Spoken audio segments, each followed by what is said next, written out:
मैं डॉक्टर अमित भटनागर पंतनगर कृषि विश्वविद्यालय में प्रोफेसर के पद पर कार्यरत हूं और इस चैनल के माध्यम से मैं कृषि की सही प्रमाणिक जानकारी देने का प्रयास करता हूं, वैज्ञानिक तरीके बताने का प्रयास करता हूं ताकि किसान भाइयों को ज़्यादा से ज़्यादा उसका लाभ मिल सके और वो सही तरीकों को अपना के खेती से लाभ ले सकें।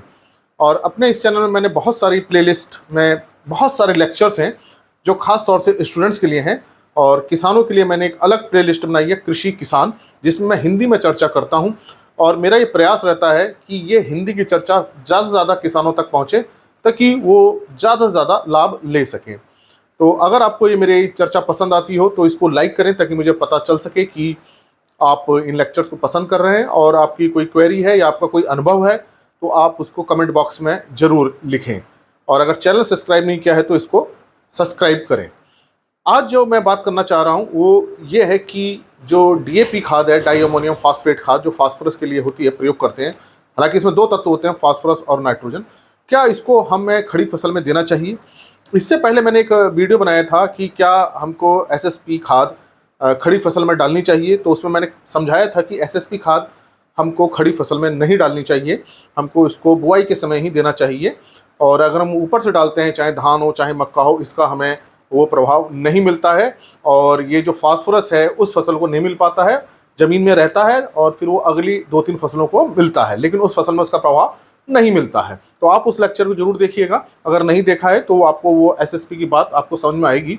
लेकिन आज जो मैं जिस खाद की बात कर रहा हूँ वो है डीएपी, डाई अमोनियम फास्फेट। देखिए, जो डाई अमोनियम फास्फेट है वो दो तत्वों को देती है, नाइट्रोजन और फास्फोरस। और 3 मुख्य तत्व हैं जो पौधे बहुत ज़्यादा मात्रा में लेते हैं, नाइट्रोजन, फास्फोरस, पोटेशियम। और ये 2 तत्वों को देती है, जिसमें फास्फोरस 46% है और नाइट्रोजन 18% है। दोनों अच्छी मात्रा में है और ये एक अच्छी खाद है जिसका हमें बड़ा अच्छा रिजल्ट मिलता है। और इस खाद को हम बुआई के समय प्रयोग करते हैं। बुआई के समय ही प्रयोग करना चाहिए, कूड़ों में डालनी चाहिए, क्योंकि मुख्यतः यह फास्फोरस देती है। लेकिन कुछ लोग खड़ी धान की फसल में डीएपी डालते हैं और दूसरी फसलों में भी डालते हैं, खासतौर से धान में ज़्यादा डालते हैं। और वो कहते हैं कि इससे हमारी पैदावार अच्छी हुई, धान के कल्ले अच्छे निकले, रंग अच्छा हुआ और पैदावार अच्छी हो रही है, पैदावार अच्छी हो रही है। लेकिन वास्तव में जो हम डीएपी डाल रहे हैं बुआई के बाद, मतलब खड़ी फसल में, उसका हम बहुत कम लाभ ले रहे हैं इस तरह का अगर प्रयोग कर रहे हैं। देखिए, जो डीएपी हमने डाली उससे हमें जमीन में 2 तत्व मिले, नाइट्रोजन और फास्फोरस। मैं पहले भी कई बार बता चुका हूं, नाइट्रोजन जमीन के अंदर बहुत गतिशील है, बहुत पानी में घूमती है, जमीन में नीचे तक जाती है, जड़ों के आसपास घूमती है, जिससे जड़ें इसको ले लेती हैं। तो जब हम डाई अमोनियम फास्फेट डालते हैं तो जो उसमें 18% नाइट्रोजन है वो तो जड़ों को मिल जाती है, पानी में घुल करके नीचे चली जाती है और पौधे उसको ले लेते हैं। और इस नाइट्रोजन के प्रयोग से जो 18% नाइट्रोजन हमने दी है, मतलब अगर हम 100 किलो डीएपी डाल रहे हैं तो 18 किलोग्राम नाइट्रोजन हमारी मिलेगी। तो उसी से जो है कल्ले निकलते हैं, उसी से पौधों की बढ़वार होती है और उसी से बालियां वगैरह आती हैं, रंग हरा हो जाता है, क्लोरोफिल बनने लगता है, प्रकाश संश्लेषण की क्रिया अच्छी होती है। तो जो हम एसएसपी डालते हैं, वास्तव में जो उसका प्रभाव, ये जो डीएपी जो हम डालते हैं, वास्तव में जो उसका प्रभाव है वो नाइट्रोजन की वजह से है, फास्फोरस की वजह से नहीं है। मैंने एसएसपी वाले लेक्चर में ये बताया था, जब मैंने वो लेक्चर आप देखेंगे, कि फास्फोरस जहां डालते हैं वहीं बैठ जाता है, वो हिलता नहीं अपनी जगह से। तो जड़ों के क्षेत्र में फास्फोरस होना चाहिए या जड़ों को फास्फोरस तक पहुंचना चाहिए। तो जड़ें बढ़ती हैं और फास्फोरस तक पहुंच जाती हैं, तब फास्फोरस उनको उपलब्ध हो जाता है।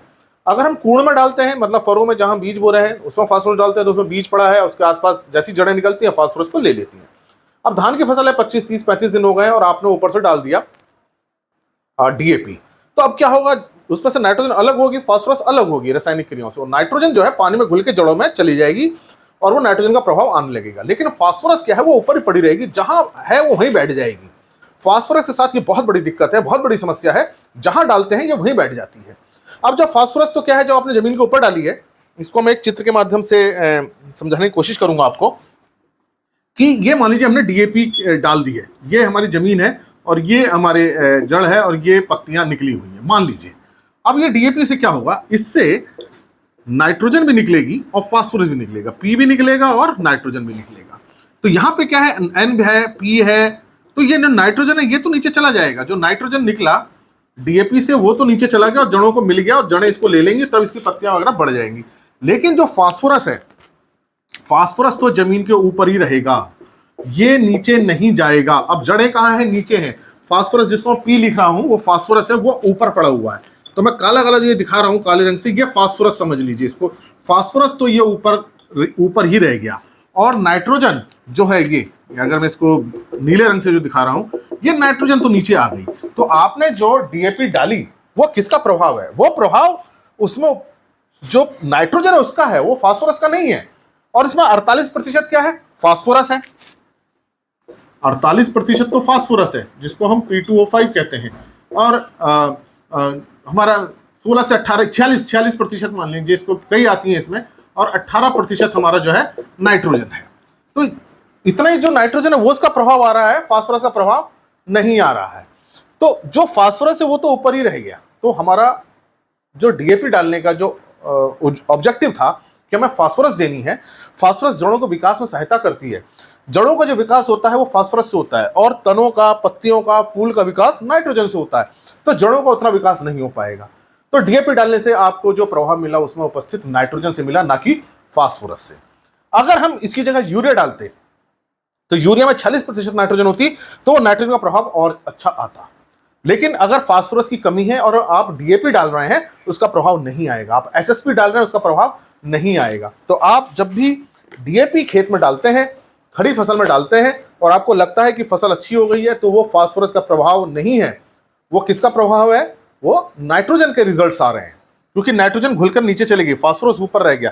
तो आपने जो डीएपी डाली ऊपर रहेगी, अगली फसल जब आप बोएंगे, जुताई करेंगे, ये फास्फोरस जुताई से नीचे आ जाएगी, इस जड़ क्षेत्र में जाएगी। फिर जड़ें दूसरी फसल जब बोएंगे, उसकी जड़ें आएंगी, वो फास्फोरस को लेंगी, लेकिन इस फसल को इसका प्रभाव नहीं मिलेगा। तो डीएपी अगर आप प्रयोग करना चाहते हैं तो आप उसको बुआई के समय ही प्रयोग कीजिए, जमीन के नीचे उसको खाद को लगाइए। और खड़ी फसल में आप डीएपी का प्रयोग ना कीजिए, उससे कोई नाइट्रोजन मिलेगी, फास्फोरस नहीं मिलेगा। अगर नाइट्रोजन कमी आती है तो आप यूरिया डाल सकते हैं ऊपर से, लेकिन डीएपी डालने का प्रभाव जो हम चाहते हैं उतना प्रभाव नहीं मिलेगा। तो ये हमें केवल 18% नाइट्रोजन का प्रभाव मिल रहा है, 46% का प्रभाव हमको उस फसल में नहीं मिल रहा है। हालांकि ये बात है, ये फास्फोरस मिट्टी में ही रहेगा, कहीं नहीं जाएगा, लेकिन इस फसल को नहीं मिलेगा, वो अगली फसल को मिलेगा, और उसकी भी अगली फसल को मिल जाएगा, लेकिन इस फसल को तो नहीं मिलेगा। तो हम जो फास्फोरस की पूर्ति करना चाहते हैं खड़ी फसल में डीएपी के माध्यम से, वो पूर्ति नहीं होगी। और जड़ें जो हम चाह रहे हैं कि जड़ों का विकास हो जाए, वो उतना विकास नहीं होगा। तो इस बात को ध्यान रखें, फास्फोरस हम जहां डालते हैं वहीं बैठ जाता है, वो घूमता नहीं है, जमीन में चलता नहीं है। नाइट्रोजन जमीन में बहुत चलती है, आगे पीछे खूब घूमती है पानी के साथ, तो पौधे को मिल जाती है। तो मुझे आशा है कि आपको ये मेरी बात समझ में आई होगी कि डीएपी को हमको खड़ी फसल में नहीं डालना चाहिए, बचना चाहिए। क्योंकि हमें उसका, अगर हम डालते हैं डीएपी को, तो हमें केवल नाइट्रोजन का प्रभाव मिलेगा, फास्फोरस के जो रिजल्ट्स हैं वो हमें नहीं मिलेंगे। तो फास्फोरस के रिजल्ट्स के लिए हमें फास्फोरस वाली खाद बुआई के समय ही देनी चाहिए, और नाइट्रोजन को बुआई के समय दे सकते हैं। बुआई के बाद खड़ी फसल में भी हम नाइट्रोजन को दे सकते हैं यूरिया के माध्यम से। तो ये प्रभाव है डीएपी का। अगर आप डीएपी का प्रभाव देखते हैं, आपको लगता है कि धान बढ़ गई है, तो वो नाइट्रोजन के प्रभाव से बढ़ी है, फास्फोरस का उसमें रिजल्ट नहीं आता है। तो अगर ये मेरी बात अच्छी लगी है तो इसे लाइक करें, कमेंट करें, अपना अनुभव लिखें, शेयर करें इस लेक्चर को और लोगों के साथ भी। और अगर चैनल सब्सक्राइब नहीं किया तो सब्सक्राइब करें। धन्यवाद।